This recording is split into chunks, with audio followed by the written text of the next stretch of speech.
President. Government Bills, first reading. Stablecoins Bill, Ozone Layer Protection Amendment Bill 2024, Private Columbaria Amendments Bill 2024. Second reading. Secretary for Financial Services and the Treasury. President, I move the second reading of the Stablecoins Bill. The bill seeks to establish a licensing regime for fiat-referenced stablecoins (FRS) issuers in Hong Kong. As blockchain and distributed ledger technology (DLT) become common, virtual asset (VA) activities have seen rapid developments in recent years. The government issued a policy statement on development of virtual assets in Hong Kong, October 2022. It sets out the commitment to enhancing the VA regulatory framework under the principle of same activity, same risk, same regulation. To this end, the Anti-Money Laundering and Counter-Terrorist Financing Ordinance was already amended to introduce a licensing regime for VA service providers for ensuring that VA trading platforms, VATPs, comply with the relevant international requirements on anti-money laundering and counter-terrorist financing while protecting investors. The licensing regime was launched in June 2023. So far, 3 VATPs have been granted licenses. Following the implementation of the VATP licensing regime, the government will continue to improve the relevant VATP regulatory regime. We have observed the rising interconnectedness between the traditional financial system and the VA market. Stable coins, especially those which maintain stable value relative to fiat currencies, that is FRS, play an increasingly notable role in the Web3 and VA ecosystem. Our FRS has the potential to become a widely accepted means of payment and may therefore pose more imminent risks on monetary and financial stability. We see the need to put in place a sound and appropriate regulatory regime for FRS issuers to mitigate the relevant risks and provide adequate user protection. The regime will help to create an enabling environment for promoting the sustainable and responsible development of the ecosystem and relevant industries of stable coins that will in turn enhance the efficiency of financial activities and foster financial innovations.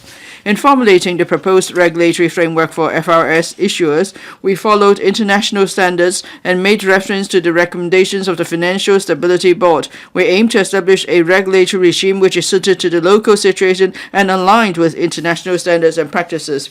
Under the proposed licensing regime and the bill, any person who carries on a regulated stablecoin activity must obtain a license for 1. Carrying on the business of issuance of FRS in Hong Kong, 2. Carrying on the business of issuance of Hong Kong dollar reference stablecoins, or 3. Actively marketing the issuance of FRS to the public of Hong Kong. 3 of the major elements of the regulatory regime are: 1. On reserve, a licensee must maintain a robust reserve stabilization mechanism to make sure that the stablecoin reserve assets consist of an asset portfolio of high quality and liquidity. The total value of the reserve assets must at all times be at least equal to the par value of the FRS in circulation. There must also be proper segregation and management of reserve assets. 2. To ensure proper protection is granted to holders of stablecoins, holders have the right to request redemption at a par value of the stablecoin without unreasonable fees. The redemption must be processed within a reasonable time frame. And 3. The regulatory regime stipulates a series of requirements in relation to any money laundering, risk management, disclosure rules, audit fit proper persons, and so on. The regulatory regime takes most seriously the protection of the public. To this end, there are a series of other requirements. For instance, only specified licensed entities may offer FRS in Hong Kong. The licensed entities are: 1. FRS issuers licensed by the Monetary Authority, MA; 2. Authorized institutions, that is banks; 3. Corporations that are licensed by the SFC for carrying on Type 1 regulated activity; and 4. Licensed VATPs.